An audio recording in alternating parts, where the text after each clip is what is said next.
बात है 1165 की। उस समय महोबा में चंदेल राजा प्रवृदेव का राज था। वे राजा परमार के नाम से विख्यात थे। राजा परमार मध्य भारत के सबसे शक्तिशाली और महान हिंदू चंदेल सम्राटों में से एक थे। उन्होंने 1167 ईस्वी में उरई के परिहार राजा को पराजित कर वहां की राजकुमारी मलहना से विवाह किया और उनकी दो बड़ी बहन देवल और तिलका का विवाह अपने सेनापति और दूर के भाई दशराज और वत्सराज से करवा दिया। इन सभी बहनों का एक ही भाई था जिसका नाम मामा माहिल था। माहिल एक बहुत ही कुटिल व्यक्ति था। राजा परमार के 3 पुत्र हुए तथा सेनापति दशराज और वत्सराज को 2 पुत्रों की प्राप्ति हुई, जिनका नाम आला और उदल तथा मलखान और सुलखान रखा गया। राजा परमार उस समय मध्य भारत के एक शक्तिशाली सम्राट थे।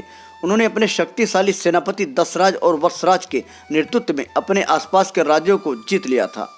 इनके राज की सीमा मांडू को छूने लगी थी। उस समय मांडू के राजा जंभे थे, जिनके पुत्र का नाम राय करिंगा था। महोबा राज की बढ़ती हुई शक्ति को देख राय करिंगा ने एक विशाल सेना लेकर महोबा राज पर आक्रमण कर दिया। उधर महोबा राज से भी सेनापति दक्षराज और वत्सराज अपनी सेना लेकर निकल पड़े। रणभूमि में दोनों सेनाओं के बीच घमासान युद्ध हुआ। इस युद्ध में दक्षराज और वत्सराज ने ऐसा पराक्रम दिखाया कि मांडू की सेना पीछे हटने लगी। यह युद्ध कई दिनों तक चलता रहा, लेकिन मांडू की सेना दक्षराज और वत्सराज के पराक्रम का सामना नहीं कर पा रही थी।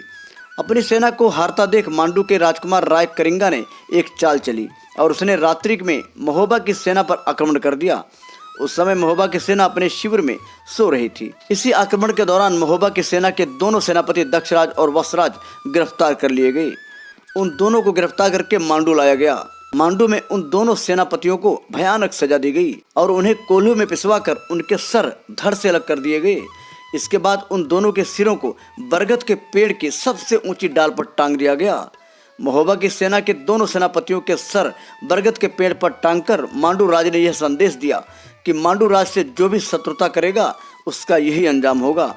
सेनापति दक्षराज के पुत्रों का नाम आला और उदल थे। आला पहले ही हो चुके थे, जबकि उदल पिता की वीरगति के समय अपनी माता के गर्भ में थे।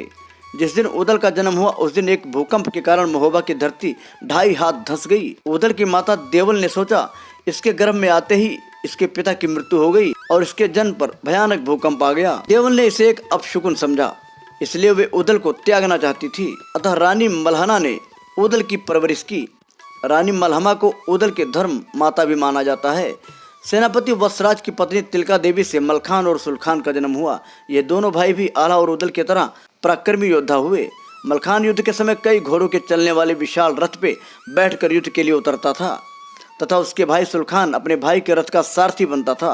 दोनों भाई मिलकर युद्ध में ऐसा पराक्रम दिखाते थे जिसे देखकर कोई भी सेना भयभीत हो जाती थी। रानी मलहना के 3 पुत्र हुए, जिनका नाम ब्रह्मजीत, इंद्रजीत और रणजीत हुआ। इनके अलावा महोबा के राजपुरोहित का एक पुत्र था जिसका नाम था देवा। वह आला उदल और मलखान सुलखान का परम मित्र था। इस प्रकार ये सभी राजकुमार आला उदल मलखान सुलखान ब्रह्मजीत इंद्रजीत रणजीत और देवा ये सभी धीरे धीरे बड़े हो रहे थे। आगे चलकर ये सभी राजकुमार पराक्रमी योद्धा हुए। इन सभी राजकुमारों को बचपन में यह नहीं बताया गया कि इनके पिता और चाचा का किस प्रकार मांडू राज्य में वीरगति हुई थी। कोई भी उन्हें यह बताना नहीं चाहता था, क्योंकि इन सब भाइयों में इतना अधिक उत्साह, क्रोध और बल था कि इन्हें जिस दिन भी ये मालूम होता कि इनके पिता और चाचा के साथ क्या हुआ है तो ये सभी उसी दिन मांडू राज पर आक्रमण कर देते। एक दिन उदल व्यायामशाला में जोर आजमा रहे थे। वहां उन्होंने मामा माहिल के पुत्र को बुरी तरह पछाड़ दिया। वह रोते हुए अपने पिता माहिल के पास पहुंचा और उन्हें सारी बात बताई। यह सुनकर मामा माहिल को क्रोध आ गया। वह पहले से ही अपने सभी भांजे से चिढ़ता था। उसने जाकर उदल को खरी खोटी सुना दी। उसने उदल से कहा, यह तुझमें इतना ही बल है तो तू मांडू जाकर अपने पिता और चाचा की बरगद के पेड़ पर लटकी हुई खोपड़ियां क्यों नहीं ले आता, जो वहां सालों से अपने अंतिम संस्कार के लिए तरस रही है। यह सुनकर आला उदल सन्न रह गए। उन्हें यह समझ नहीं आ रहा था कि मामा किस बारे में बात कर रहे हैं। तब मामा माहिल ने कहा, बाप को वेरी जो ना मारे ताको मांस गिद्ध न खावे, अर्थात जो पुत्र अपने पिता के शत्रु को न मारे अंत समय में उसका मांस गिद्ध भी नहीं खाते। यह सुनकर आला उदल के तन बदन में आग लग गई। दोनों भाई बड़े क्रोध में अपनी माँ देवल के पास पहुंचे और उनसे पूछा कि मामा ने हमें ऐसा कैसे कह दिया। हमें तो बताया गया था कि हमारे पिता युद्ध में वीरगति को प्राप्त हुए थे, परंतु मामा तो कुछ और ही बता रहे हैं। पहले तो माता देवल ने बताने में संकोच किया, लेकिन जब आला उदल ने जिद पकड़ ली तो आखिरकार उन्हें बताना ही पड़ा कि तुम्हारे पिता और चाचा की मांडू के राजकुमार राय करिंगा ने धोखे से हत्या कर दी और उनके शीश मांडू के किले में स्थित बरगद के पेड़ पर टांग दिए, जो आज भी वहीं पर टंगे हैं। यह सुनकर अलाउद्दीन का खून खौल गया। वह दोनों उसी समय मांडू पर आक्रमण करना चाहते थे, इसलिए वो युद्ध की आज्ञा लेने राजा परमार की राजसभा पहुंच गए। राजा परमार जानते थे कि मांडू के दुर्ग को जीतना आसान नहीं है। उन्होंने दोनों भाइयों से कहा, अभी तुम सब राजकुमारों की आयु कम है, इसलिए सभी समय का इंतजार करो। समय आने पर हम अवश्य ही मांडू पर आक्रमण करेंगे। अलाउद्दीन उसी समय मांडू पर आक्रमण करना चाहते थे। महाराज के मुख से ऐसी बात सुनकर उनका क्रोध 7वें आसमान पर जा पहुंचा। उदल ने उस भरी सभा में गरज कर कहा, महाराज आप उम्र की क्या बात करते हैं? 12 साल कुत्ता जीता है, 13 साल सियार जीता है, एक शेर 16 साल जीता है, और अगर कोई क्षत्रिय बिना युद्ध लड़े 18 साल से अधिक जिए तो उसके जीवन को धिक्कार है।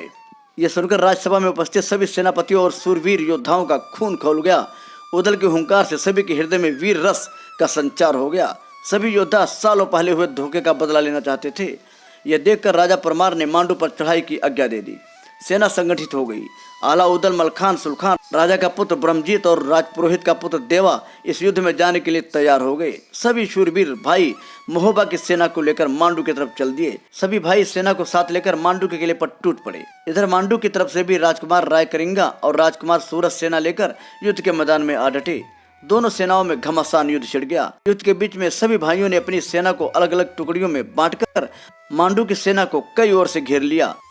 सभी भाइयों ने युद्ध में अद्भुत युद्ध कौशल दिखाया। मांडू की सेना ने भी महोबा की सेना का भरपूर मुकाबला किया। युद्ध करते करते आला और राय करिंगा आमने सामने आ गए। राय करिंगा आला से बोला, मैंने ही तुम्हारे पिता और चाचा को कोल्हू में पिसवाकर उनके सर बरगद के पेड़ पर लटका दिए हैं। अब तुम सब भाइयों की बारी है। मैं तुम सबके भी मस्तक काटकर उस बरगद के पेड़ की शोभा बढ़ाऊंगा। यह सुनकर आला की आंखों में खून उतर आया। दोनों के बीच जबरदस्त युद्ध हुआ। दोनों ने एक दूसरे पर घातक वार किए, लेकिन युद्ध कौशल में आला राय करिंगा से श्रेष्ठ साबित हुए। राय करिंगा के पांव उखड़ने लगे, इसलिए वह आला को छोड़कर उदल के पास युद्ध करने चला गया। उदल को तो इसी बात का इंतजार था। उदल ने राय करिंगा को युद्ध में गंभीर रूप से घायल कर दिया। ये देखकर उसके सैनिक उसे रण क्षेत्र से दूर ले गए। इसके बाद राय करिंगा के छोटे भाई सूरज ने मोर्चा संभाला। वह भी एक पराक्रमी योद्धा था। वह उदल पर टूट पड़ा। उदल ने भी उसको भरपूर जवाब दिया। दोनों में भयंकर युद्ध छिड़ गया। दोनों युद्ध कौशल में बराबर लग रहे थे। कई घंटों तक दोनों की तलवारें आपस में टकराती रहीं। कोई किसी से कम नहीं था। दोनों एक दूसरे पर घातक वार कर रहे थे और सामने वाले के वार का प्रतिकार भी जानते थे। दोनों के बीच ऐसा जबरदस्त युद्ध हुआ कि दोनों सेनाएं अपना युद्ध छोड़कर इन दोनों का युद्ध देखने लगी। राजकुमार सूरज के ऐसे पराक्रम को देखकर आला ने भी उसके रण कौशल की तारीफ की। युद्ध करते करते दोनों योद्धा थक कर चूर हो गए। शाम तक युद्ध अनिर्णीत ही रहा। न तो उदल कम पड़े और न ही सूरज। दोनों बराबर के योद्धा साबित हुए। दूसरे दिन फिर से युद्ध शुरू हुआ। अगले दिन राय करिंगा फिर से अपनी सेना का नेतृत्व करने के लिए तैयार था। दोनों सेनाओं में फिर घमासान युद्ध छिड़ गया। दोनों सेना एक दूसरे पर टूट पड़ी। राय करिंगा ने आला से युद्ध किया और सूरज ने उदल से युद्ध किया। इस बार उदल के हाथों सूरज ने वीरगति प्राप्त की और उधर आला के हाथों राय करिंगा भी मारा गया। दोनों राजकुमारों के धराशायी होते ही मांडू की सेना के पैर उखड़ गए और सैनिक किले की तरफ दौड़े। इसके बाद महोबा की सेना ने मांडू के किले को चारों तरफ से घेर लिया। किले के भीतर राजा जंभे अपने राजकुमारों की मृत्यु का समाचार सुनकर घबरा गया। कोई रास्ता न देखकर राजा जंभे किले के भीतर स्थित गुप्त मार्ग से सेना की एक टुकड़ी लेकर बाहर निकला।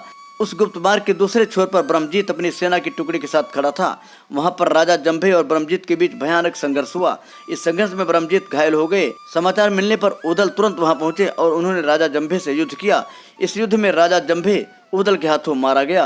राजा जंभे की मृत्यु होते ही महोबा की सेना यह युद्ध जीत चुकी थी। चारों तरफ आला उदल की, मलखान सुलखान की और ब्रह्मजीत की जय जयकार होने लगी। तब आला और उदल ने राय करिंगा और राजा जंभे का मस्तक ले जाकर अपनी माता के चरणों में प्रस्तुत किया और उनसे कहा कि आज हमने अपने पिता की मृत्यु का प्रतिशोध ले लिया है। इस प्रकार आला उदल ने अपनी माता देवल को दिया वचन पूरा किया। तो दोस्तों, आज की वीडियो में बस इतना।